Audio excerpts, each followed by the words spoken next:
Now it came to pass after these things. After these things is where we begin as we ascend Mount Moriah. In 1953, May the 28th, 11:30 a.m., Sir Edmund Hillary ascended to the top of the world. He climbed the top of Mount Everest after an almost impossible climb up with his friend, his guide. Ice, storm, cold, rain, lack of oxygen, fatigue, slides, sheer effort. He reached the top of the world, 29,002 feet. No human being will ever climb higher than that. That's the apex. That's the highest that anyone will ever climb. Unless you would climb the mountain we're going up today, Mount Moriah. And we have two men, Abraham and Isaac meaning laughter, climbing that mountain, and spiritually, Moriah is the highest mountain you can ascend in the Old Testament. In fact, you move to the New Testament, it is on the same Mount Moriah you found Mount Calvary, and that's the highest mountain anytime, anywhere, any place. Same mountain. Perhaps the same place. Jehovah Jireh. Jehovah Jireh. So we look at Genesis 22, verse 1 says, "Now it came to pass after these things that God tested Abraham and said to him, Abraham, and he said, Here am I. After these things." What are these things? We read the chronological Bible beginning in chapter 12 all the way through to chapter 22. That's the life of Abraham, and what a life. Here he was at Ur of the Chaldees between the Tigris and Euphrates River, a decadent place, a godless place, a pagan place. And God called Abram to come out of Ur and to go to the promised land and to build a nation of people. And you read in Hebrews chapter 11, he said Abraham was to find a city and to build a city who has foundations, whose builder and maker is God.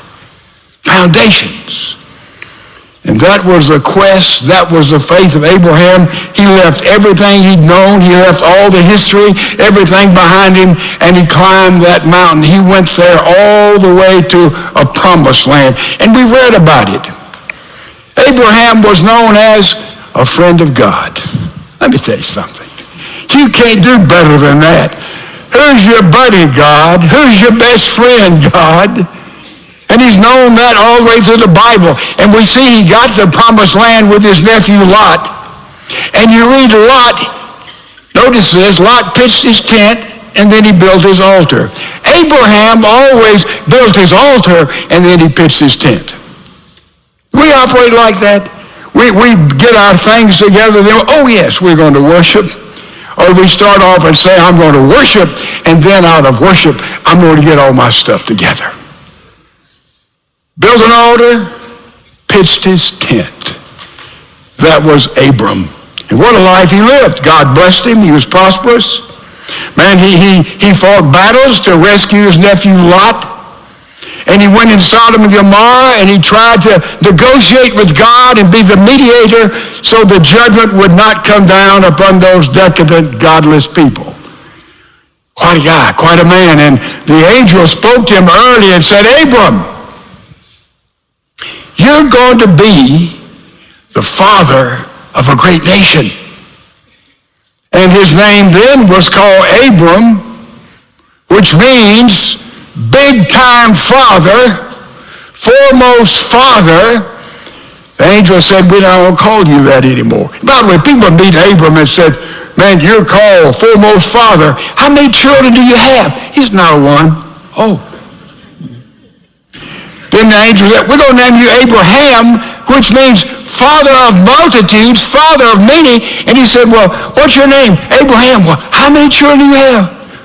You father of multitudes. I don't have a one. So they'd see him coming. There's Abraham. He calls himself the father of many. He doesn't even have a single offspring. What a goose. What a joke. But Abraham believed God. But the last time God told him, it said, Abraham, father of many, you're going to have that promised son, and he's going to redeem the world. He's going to build a peculiar people who love me and follow me. He is going to be the progenitor of a whole new congregation of God-fearing people that will go all the way through eternity. And Abraham said, you know, as he talked with the angel, it's getting a little late. I'm 100 years old. My wife is 90. I mean, you know, it's a little late for this. I don't know what you're talking about, but by faith, I'm going to, I believe you. And Abraham laughed. Don't know what that laugh was. Later on, another angel reaffirmed that promise. And Sarah, behind the curtains, his wife, she laughed. She said, I'm 90 years old. I'm going to have a baby. He's 100. My goodness, no.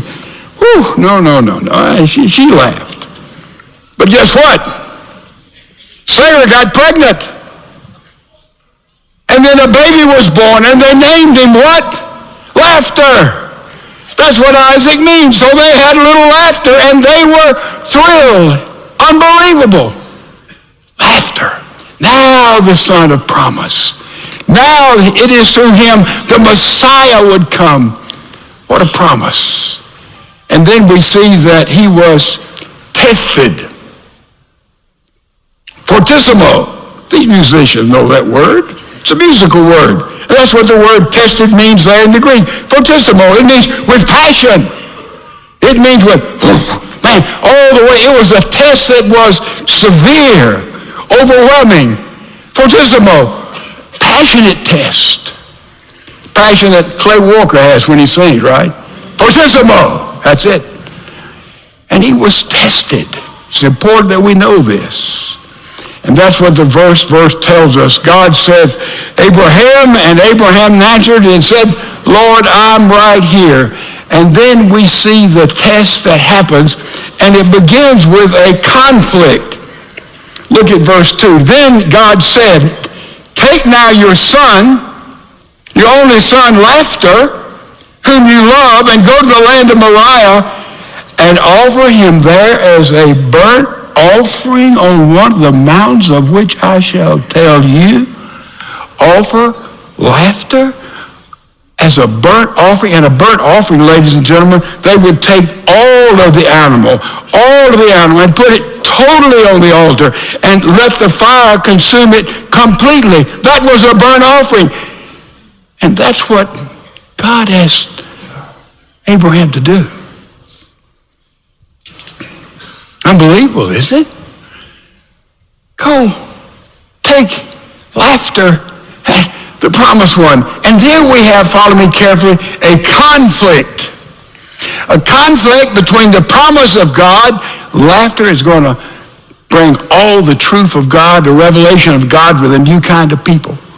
And now we have a command that says, take Laughter and put him on the altar as a burnt offering. So here's God's promise and God's command, and they're in conflict with one another. How's this going to happen? Jehovah Jireh. Jehovah Jireh. Elizabeth Elliot was visiting in Northern Ireland, and she visited a sheep farm, a ranch, and she saw there the shepherd was taking the sheep and putting them in vats that were held with all kind of medicinal oils to rid the sheep of parasites and other things, and she watched the shepherd take the sheep and put them in the vat and put them down, and they'd come up, and he'd put them down again, and she said, I wonder what that sheep thought. Here's my shepherd now trying to kill me. Ladies and gentlemen, sometimes what we may interpret that God is trying to kill us, he's really trying to save us. So here we have a conflict between the promise of God and the command of God. How does this work? How does this happen? I've gone to the Lord many times. You have too, and you have thanked him for when he said yes to us. Lord, I pray that this will happen, and he said yes. Lord, I ask that you would guide me, and he said yes. We thank him when we petition to him, and he says yes. But how many times have we thanked him, we petitioned him, when he said no? If Keith, when he proposed to that girl and she turned him down, what if they had gotten married? Thank God that God said, no, this isn't the one. Most of us could have that testimony. We've gone to the Lord and said, God, I know this is your will. I pray believing that you do this. And God said, no. And I don't understand those big no's in my life. You don't understand it either. But one day we get to heaven, we'll look back and we'll understand when God said no, and we'll thank him for that no. When he says yes, it's easy to thank him, but it's the no's that gets us. Let me tell you something, folks. There's nowhere in the Bible that says that we're to be healthy, wealthy, wise, prosperous, and live long lives. If you'll find that passage, would you bring it and show it to me after the service? You can't find it because it's not there. God is in control of life. Some are brief, some are long, some are tragic, some are full.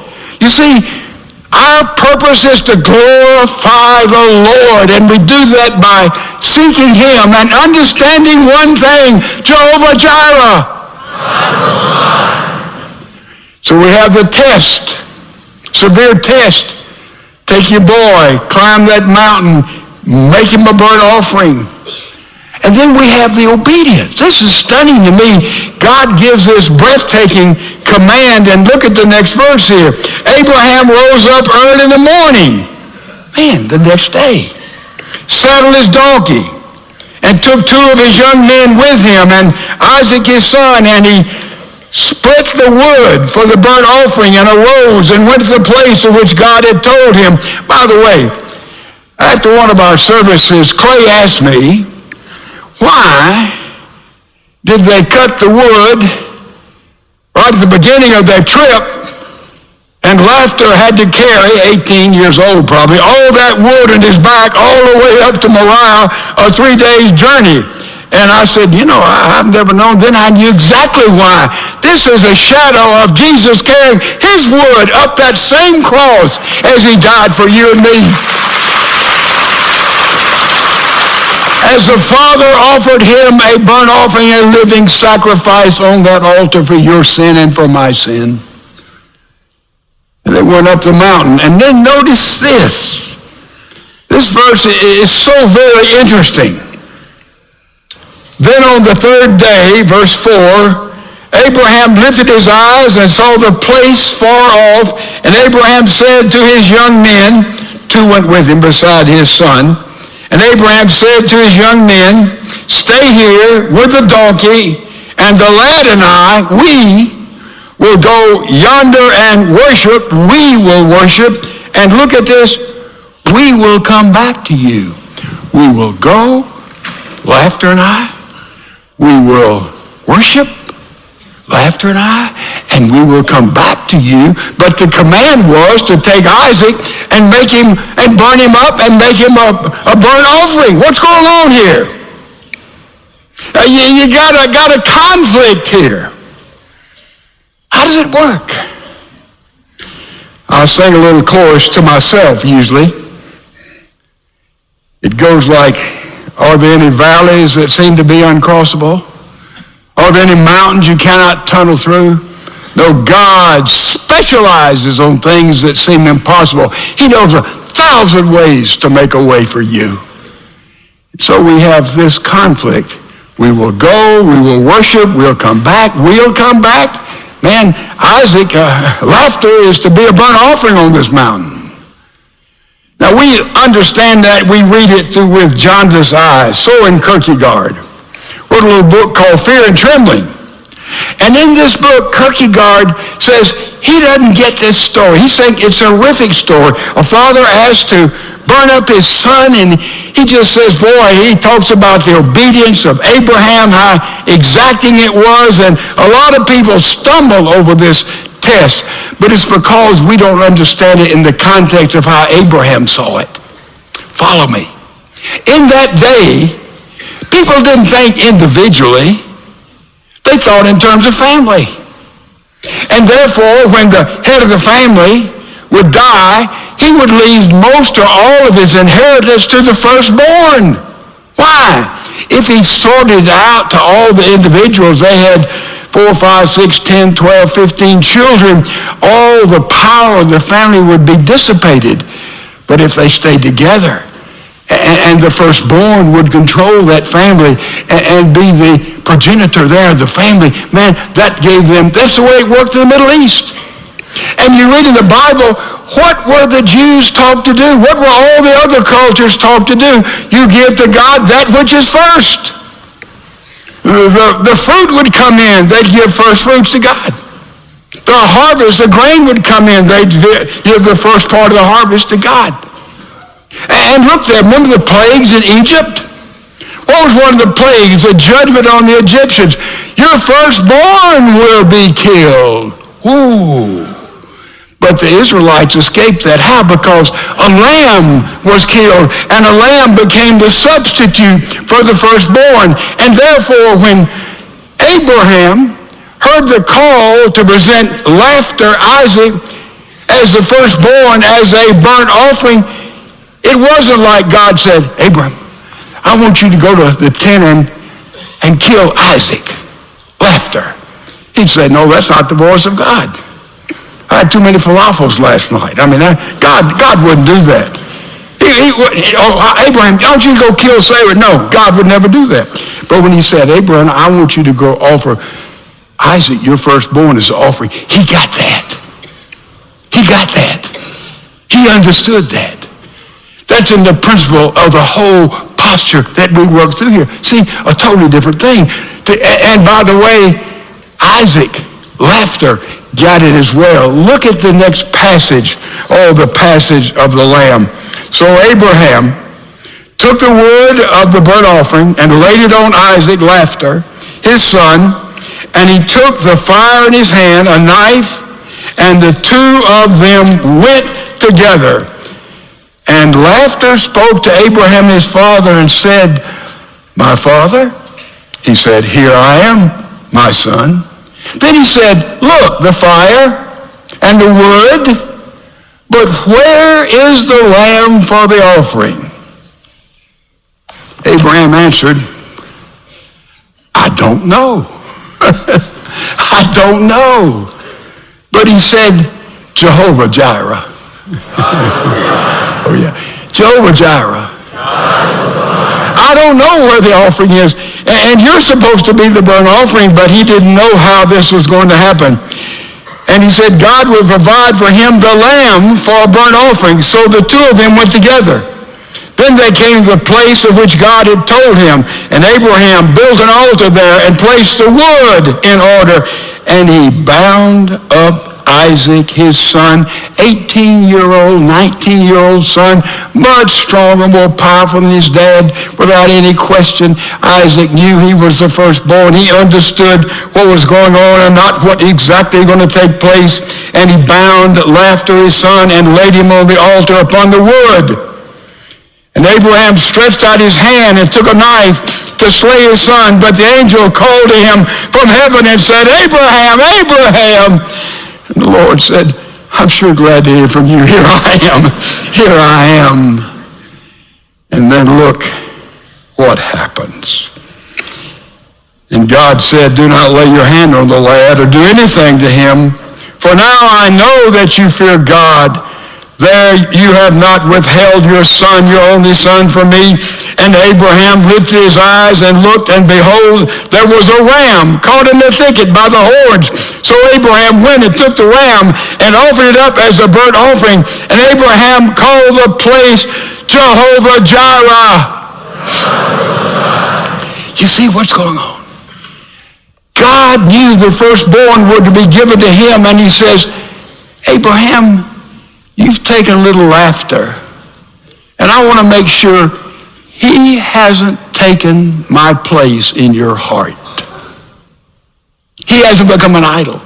He hasn't become what all your life revolves around. This 18 or 19 years you've had this son of prophet. He is the firstborn. I want you to take firstborn and submit it to me as a burnt offering. And God saw the willingness of Abraham, and then God knew that he was now first.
Place, and nothing was ahead of him in the heart and the mind of Abraham. Beautiful thing. George Jagger, you might remember the story, tragic story. George took his father and 3 sons out into the Atlantic fishing, and a storm came, 6-foot waves. The water was filling the boat, and he had all the Jagger boys put on their life jackets, tied them together, went into the ocean. They fought the waves. They couldn't make it to shore. The youngest son, Cliff, at the bottom, he finally said, I can't fight any longer. I'm going to Jesus. And that father watched his youngest die, his next son, and then his daddy died, tied close to him. 9 hours later, he swam to shore, never cutting loose any of his family, though he knew they were dead. George Jagger saw as a dad. Or his father die and his boys die, and he saw them as they died with confidence because he built into them Jesus. Laughter got on that altar. Why? Because he'd been on that altar. He had been a worshiper. He'd watched his dad worship. He'd been many times with his dad. He knew he could be the offering. He knew he was a miracle son. He knew if somehow he was killed that God would bring him back to life again. He didn't have any problem. He was taught to climb and live his life on an altar. Parents, that's what we must build in our kids. So when the bottom of their lives falls out, or the bottom of our lives falls out, when we want God to say yes and he says no, they will see that we have a firm foundation on Jesus Christ.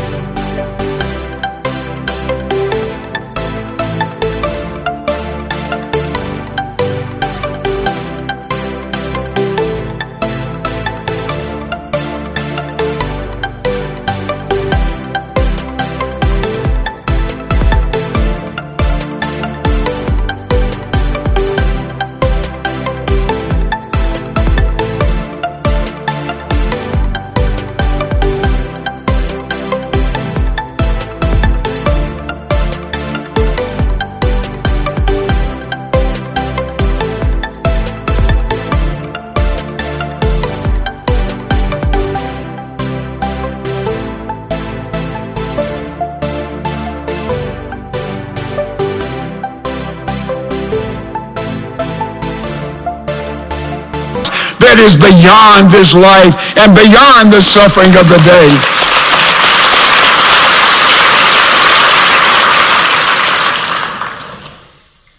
Two little principles. That which you and I grip the tightest, that which we make most important, most valuable for us to go on, for us to live, whatever that which you and I grip